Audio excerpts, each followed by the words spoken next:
बात जुर्म से जूझते आवाम की हो या समाज में बढ़ते क्राइम ग्राफ की, अपराध की हर सूरत के पीछे छुपा होता है कोई ना कोई गुनहगार। नमस्कार, मैं हूं शिप्रा झा। तफ्तीश की राह में आने वाली हर कड़ी सुराग बनकर पहुंचाती है गुनहगारों को सलाखों के पीछे। तो आप बने रहिए हमारे साथ, क्योंकि हर जुर्म के खिलाफ हमारी तफ्तीश लगातार जारी है। वो मासूम है, वो दुनिया की बहुत सारी चीजों से अनजान है, लेकिन उस पर कुछ वहशी भेड़िए की नजर काफी दिन से थी और आखिर में दरिंदों ने उसे अपना शिकार बना ही डाला। जी हां, घटना मधुबनी की है, जहां एक दो नहीं चार वहशी भेड़ियों ने नाबालिग को नोच खाया। क्या है पूरा मामला, देखिए इस रिपोर्ट में। शर्मसार हुई मानवता, वहशियों की घिनौनी करतूत, मासूम से गैंगरेप। वहशी दरिंदों की वजह से हमारा समाज आए दिन शर्मसार हो रहा है। हवस की आग में शैतान बने युवक कहीं न कहीं अपनी घिनौनी करतूतों को अंजाम दे रहे हैं, लेकिन इस बार 4 युवकों ने एक नाबालिग बच्ची को अपना शिकार बना डाला, जिसके बाद से हर तरफ हाहाकार मचा हुआ है। वहशी भेड़ियों ने बड़ी ही चालाकी से बच्ची को दबोच कर ले गए और वहां पर उसके साथ जबरन कुकर्म किया, घिनौना काम किया। दिल को झकझोर देने वाली ये वारदात मधुबनी से सामने आई है, जहां एक नाबालिग के साथ गैंगरेप की घटना को अंजाम दिया गया। थाना में कि उनकी नाबालिग पुत्री के साथ 3-4 लड़कों के साथ में उनके साथ मिलकर के गलत व्यवहार किया है। इस संदर्भ में हम लोग इन्वेस्टिगेट कर रहे हैं। लड़की का मेडिकल भी हुआ और 164 बयान के लिए भी वो माननीय न्यायालय में गई है। मेरी भी इस स्तर पर बातचीत हुई है। थानाध्यक्ष नेहा कुमारी के सामने मैंने उनके माता पिता के समक्ष बयान भी लिया है। वहीं घटना के बारे में पीड़ित परिवार ने बताया कि 13 अगस्त की रात उनकी लड़की अपने घर के पास ही चापाकल पर थाली धोने गई थी। इसी दौरान पहले से घात लगाकर बैठे 4 युवकों ने उसे जबरन अगवा कर लिया और किसी नशीली दवा का इंजेक्शन लगाकर उसे बेहोश कर दिया। परिजनों का कहना है कि रात भर उनकी बेटी गायब रही और अगले दिन सुबह घर के पास ही उनकी बेटी बेहोशी की हालत में मिली, जिसके बाद उसे अनुमंडल अस्पताल लाया गया। बताया जा रहा है कि होश में आने के बाद पीड़िता ने पूरी आप बीती परिजनों को सुनाई। बात प्रकाश में आई कि जिस लड़कों को अभियुक्त बनाया गया, इसमें कुछ लड़कों का उनके घरेलू संबंध भी रहे हैं, घनिष्ठ संबंध रहे हैं। उनके चचेरे भाई के साथ वो दोस्त रहे और काफ़ी घरेलू आना जाना था। और अप्रैल के माह में भी लड़की और इसमें एक लड़के का नाम जो है वो लोग एक साथ बाहर गए थे, जिसमें फिर देर रात्रि वो लोग लौटे, जिसका सामाजिक स्तर पर पंचायती हुई। तो काफ़ी कुछ इस मामला का खुलासा हुआ है और अब हम लोग इस स्तर पर छानबीन कर रहे हैं। बहुत जल्दी उम्मीद है कि हम लोग बिल्कुल क्लियर मुद्दे पर पहुंच जाएंगे और फिलहाल प्रथम दृष्टया हम लोग इसको सत्य मानते हुए उस पर छापेमारी भी की जा रही है।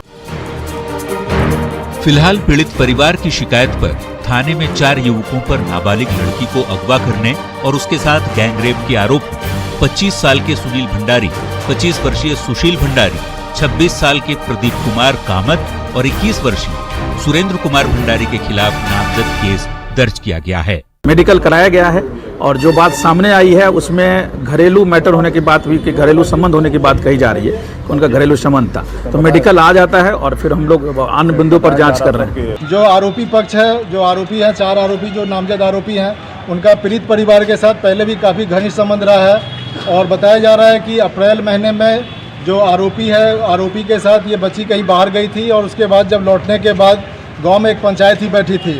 तो फिलहाल पुलिस इस पूरे मामले में कई बिंदुओं पर जांच कर रही है और जांच के बाद ही पता चलेगा कि इस मामले में सच्चाई क्या है। अमित रंजन, न्यूज़ 18 मधुबनी। शेखपुरा से एक अपहरण का सीसीटीवी फुटेज सामने आया है, जहां बहुत ही फिल्मी स्टाइल में एक महिला को गोद में उठाकर अपहरण कर लिया गया। क्या है पूरा मामला, देखिए इस रिपोर्ट में। वो आया, महिला को गोद में उठाया और हो गया रफू चक्कर। फिल्म स्टाइल में अपहरण।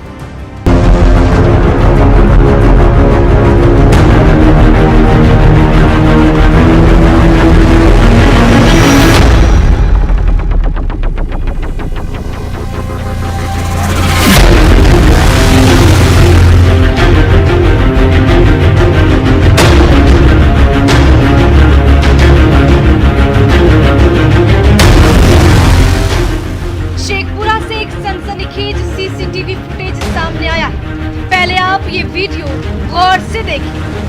देखा आप? नहीं तो फिर से देखिए। एक महिला अपने घर के आगे टहल रही बेफिक्र होकर।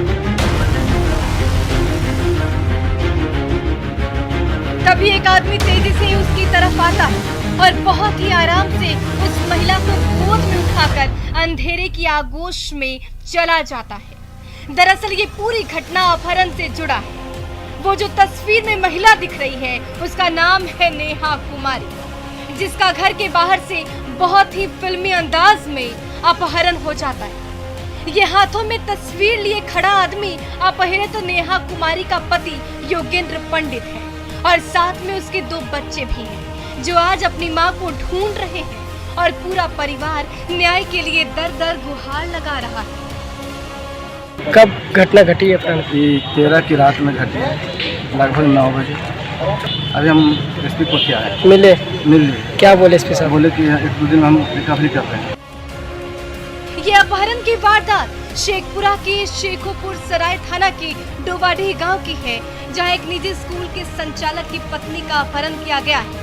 वहीं पीड़ित परिजन अपहरण करने का आरोप स्कूल के ड्राइवर टिंकू पंडित पर ही लगा रहे हैं। फिलहाल पुलिस केस दर्ज कर मामले की जांच में जुट गई। किसी पे शक? टिंकू पंडित। उस पर शक है कि उनके द्वारा किया गया है।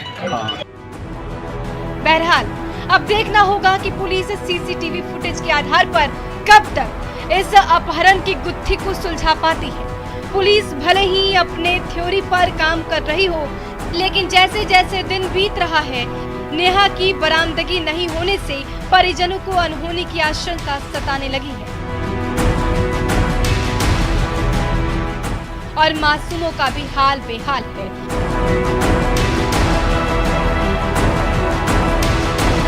न्यूज़ 18 के लिए शेखपुरा से अजित सिन्हा की रिपोर्ट।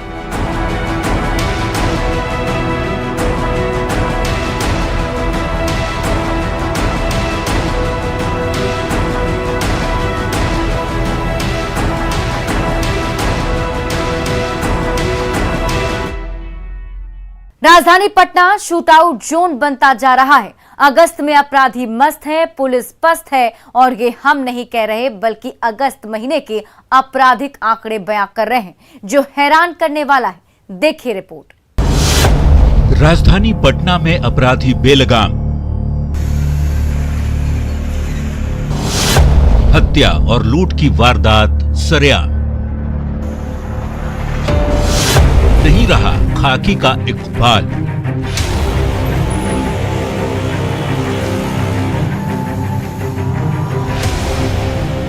पटना जिले में अपराधियों के हौसले दिन प्रतिदिन बुलंद होते जा रहे हैं। इसका अंदाजा इस बात से लगाया जा सकता है कि 1 अगस्त से 12 अगस्त के बीच बदमाशों ने पटना शहर और जिले में 16 लोगों की हत्या कर दी। हॉस्टल से लेकर बीच सड़क पर, दुकान से लेकर घर तक अपराधी हत्या कर फरार हो जा रहे हैं। यही नहीं, इस दौरान बदमाशों ने 6 जगहों पर फायरिंग की भी कोशिश की।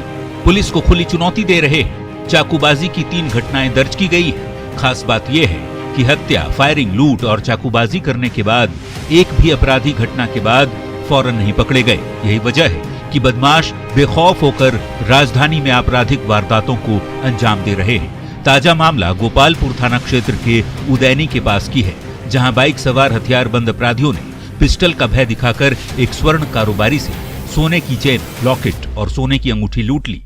जो 6 बजे लगभग शाम में हमने अपने मार्केट जाने के लिए दुकान बढ़ा कर निकला, तो उदैनी मार्ग होते जगनपुरा श्री राम जो स्कूल है उसके आगे 2 बाइक वाले ने आए और मुझे मारा और गन के ताकत पे मेरा चैन, लॉकेट ले लिया और मुझे खदेड़ने लगे पिस्टन लेके। उनका पिस्टन से मैगजीन जो है गिर गया और हम खेत के तरफ दौड़ के भाग गए, इसलिए मेरा जान बच गया। कितने लोग थे? 4 लोग थे, 2 बाइक से, एक पल्सर, एक अपाची। और आप कितने लोग थे? हम भी 2 थे, हम और ये हाथापाई। इस लूट की वारदात के बारे में बताया जा रहा है कि गोपालपुर थाना क्षेत्र के संपत चक बाजार में ओम ज्वेलर्स दुकान के मालिक कौशल कुमार अपने एक अन्य कर्मचारी के साथ कारोबार के सिलसिले में संपत चक से पटना जा रहे थे। इसी दौरान उदैनी के पास 2 बाइक पर सवार 4 की संख्या में अपराधियों ने उनके साथ लूटपाट शुरू कर दी। इस दौरान अपराधियों ने पिस्टल का भय दिखाकर आभूषण कारोबारी कौशल कुमार से लगभग 1.5 लाख रुपए मूल्य के सोने का चैन, लॉकेट और अंगूठी लूट ली। लूटपाट का विरोध करने पर अपराधियों ने स्वर्ण आभूषण कारोबारी के कर्मचारी के साथ भी मारपीट की। पीड़ित कारोबारी ने इस मामले में स्थानीय गोपालपुर थाने में अज्ञात लोगों के खिलाफ प्राथमिकी दर्ज कराई है। घटना के बाद मौके पर पहुंची पुलिस ने 5 जिंदा कारतूस बटोरकर बैरंग वापस लौटी है। ये कारतूस अपराधियों के जो भागने के दौरान मौकाए वारदात पर गिर गया था। वो हाथापाई के लिए तैयार थे, लेकिन हमने जब देखा हाथ में हथियार है तो हमने दौड़कर खेत की ओर भाग। किसी पे कुछ शक? नहीं, कुछ शक तो नहीं, पर्सनली कोई दुश्मनी भी नहीं। क्या क्या छीना? चैन, एक सोने का 18 ग्राम का चैन, एक 6.5 ग्राम का लॉकेट और एक रिंग। कहाँ जा रहे थे आप? हम पटना जा रहे थे अपने कारोबार के समय।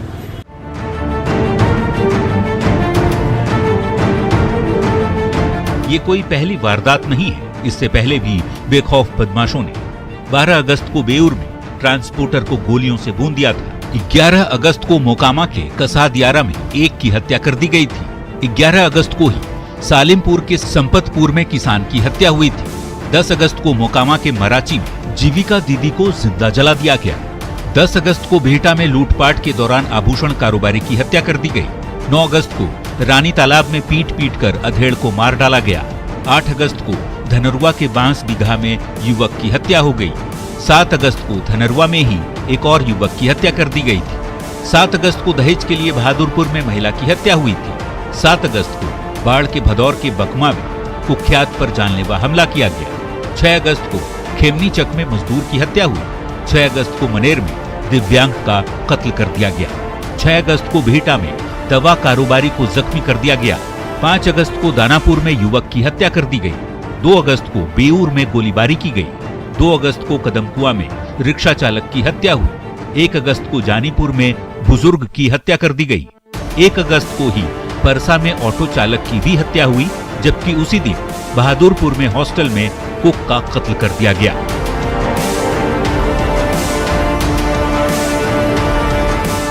इससे आप अंदाजा लगा सकते हैं कि राजधानी पटना सहित पूरे जिले में अपराधियों के हौसले किस कदर बुलंद है और पुलिस बदमाशों के सामने कितनी लाचार है। जिले में जुर्म का खुल्लम खुला खेल चल रहा है।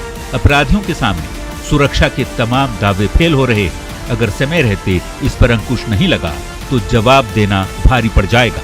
न्यूज़ 18 के लिए पटना से मनोज के साथ संजय कुमार की रिपोर्ट।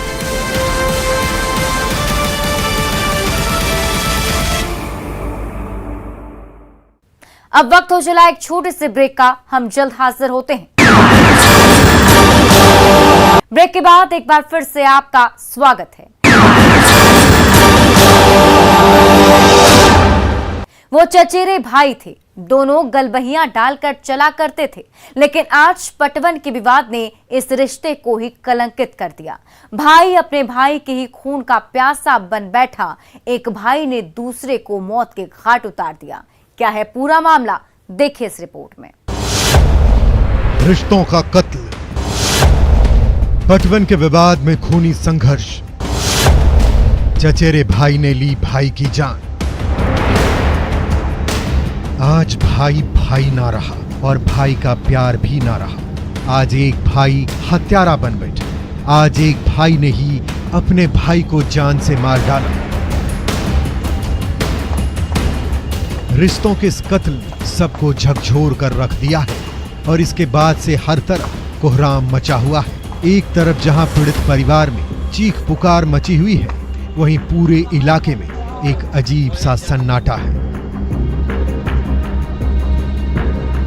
ये वारदात नवादा के सिरदाला थाना के जमुनिया टोला नवाडी की है, जहां खेत में पटवन के लिए पानी को लेकर हुए विवाद में एक व्यक्ति की धारदार हथियार से हत्या कर दी गई है। मृतक व्यक्ति की पहचान पुरुषोत्तम यादव के रूप में हुई है। सूचना वक्त लड़ाई झगड़ा हो गया, अपने में पाइप खातिर मारपीट कर दिया, या कल्ले था, इसको मार के फिर दौड़ा दौड़ी इसका भाई आया और इस बीच हॉस्पिटल लाया, थाना पर आया, फोन किया थाना पर, ये ऐसा बात हो गई घटना, तो बोला कि लेके जाइए हॉस्पिटल, और हॉस्पिटल लेके आया, फिर वहीं हॉस्पिटल में डेथ कर दिया। हम लोग दोनों भाई थे, हमारा भाभी थी, तो ये लोग भी निहत्था था।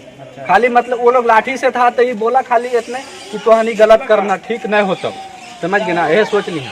उसका छोटा लड़का था, बोला पहले इसको मारो, उतने में सब मारने लगा। फिर तो हम लोग नहीं था वहाँ पर, क्या करें। कौन कौन लोग थे? उनको था बड़ा बेटा दीपक यादव। किनका बड़ा बेटा? छोटका चचा के। नाम बताइए। रामबली यादव के लड़का। अच्छा। रामबली यादव के लड़का, बड़ा लड़का दीपक यादव, प्रदीप यादव, सेंटू यादव, संदीप यादव। वहीं मृतक के परिजनों ने बताया कि सोमवार की शाम दोनों पक्षों के बीच खेत पटवन को लेकर कहासुनी हुई थी। इतने में ही पुरुषोत्तम यादव के चचेरे भाई ने इनका मोटर को क्षतिग्रस्त कर दिया और बिजली के तार और पाइप को भी काट दिया। पाइप का पानी का काटने के कारण हुआ है। और मेरा चचा, मेरा भत्ते और चचेरा भाई लोग हाथ लगा के बैठा हुआ था। बैठने के कारण मैंने तेज हथियार से, पतकट्टी से मैं सिर पर मार। सुबह जब पुरुषोत्तम यादव अपने खेत की तरफ गए, तभी पहले से घात लगाए उनके चचेरे भाई लाठी डंडे और धारदार हथियार से लैश होकर थे और पुरुषोत्तम यादव के आते ही उन पर हमला कर दिया, जिसमें उनकी मौत हो गई। वहीं इस घटना के बाद पुलिस ने कार्रवाई करते हुए 4 आरोपियों को गिरफ्तार किया है और सभी से सख्ती से पूछताछ कर रही है। न्यूज़ 18 के लिए नवादा से अनिल विशाल की रिपोर्ट।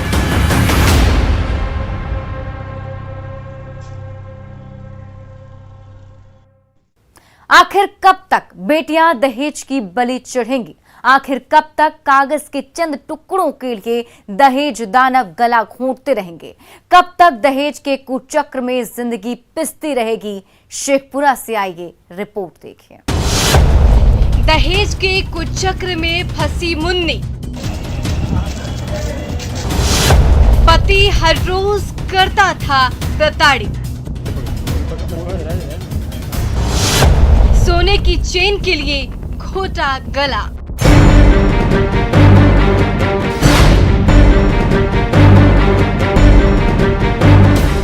दहेज लेना और देना दोनों ही अपराध है। इसको लेकर सरकार और प्रशासन की ओर से जरूरी कदम भी उठाए गए, बावजूद इसके दहेज हत्या थमने का नाम नहीं ले रही। एक पिता बड़े अरमानों के साथ अपनी बेटी को शादी के जोड़े में विदा करता है, लेकिन जब वही बेटी कफन में लिपटकर पिता के दरवाजे पर आती है तो हाहाकार मच जाता है। दुखों का पहाड़ टूट पड़ता है। दहेज रूपी दानव इस दर्द को नहीं समझते, क्योंकि उन्हें सिर्फ और सिर्फ कागज के चंद टुकड़ों और सोने चांदी के जेवर से मतलब है। कुछ ऐसा ही हुआ शेखपुरा जिले के शेखोपुर सराय में, जहां दहेज में सोने की चेन देने पर पति ने ही अपनी पत्नी की हत्या कर दी। 2 दिन पहले फोड़ किया कि बल चैन दे दो। कौन दिया? 2 दिन पहले फोड़ किया था लबकुश। उसके बाद बोले कि अभी दुर्गा पूजा आने दो, अभी काम धंधा नहीं चल रहा है, सो हम दे देंगे। तो बोला आपको बहन का मार देंगे। हम कि मार किसे दीजिएगा, मरने रखने के मन है, हमको घर पहुंचा दीजिए। तो बोला नहीं हम मारिए देंगे। उसके बाद कल वही कहानी किया।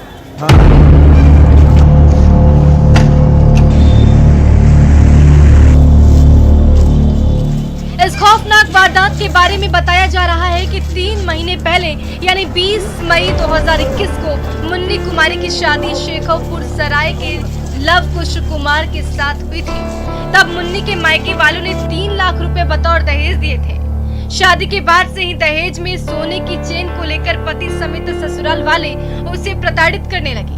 ये सब कुछ मुन्नी ससुराल की 4 दीवारी में सह रही थी, घुट घुट कर जी रही थी।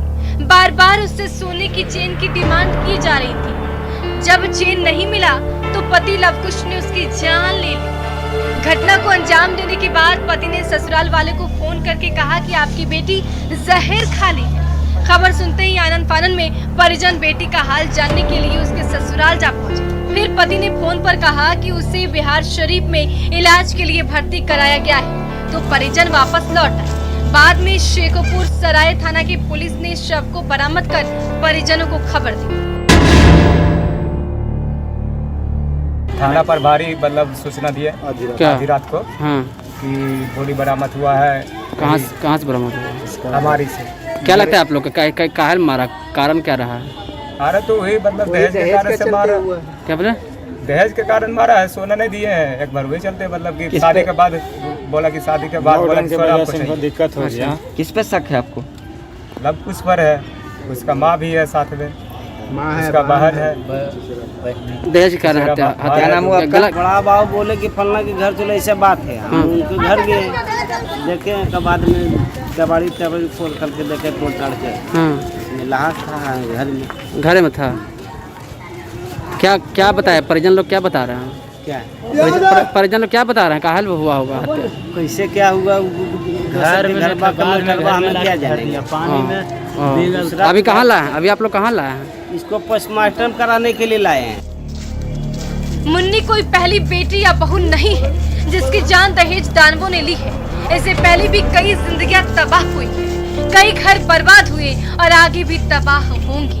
जरूरत है इस जंजीर को तोड़ने की, जरूरत है इस खंजर को जड़ से खत्म करने की, जरूरत है दहेज रूपी बहुरूपियों को सबक सिखाने की, जरूरत है समाज को आईना दिखाने की, ताकि आगे फिर कोई बेटी या बहू दहेज के कुचक्र में ना फंसे। जरूरत है आरोपियों को सख्त से सख्त सजा दिलाने की, ताकि फिर कोई दरिंदा ऐसी वारदात को अंजाम देने की जरूरत ना करे।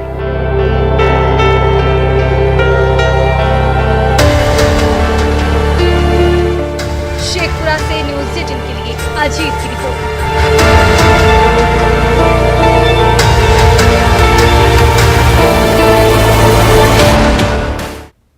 अपराधी चाहे लाख शातिर हो, तफ्तीश की दिशा अगर सही है तो बच नहीं सकता कोई भी गुनहगार सलाखों के पीछे जाने से। तो पुलिस चाहे सोई हो, मुजरिम चाहे कोई हो, आप बने रहे हमारे साथ, क्योंकि हर जुर्म के खिलाफ हमारी तफ्तीश लगातार जारी है।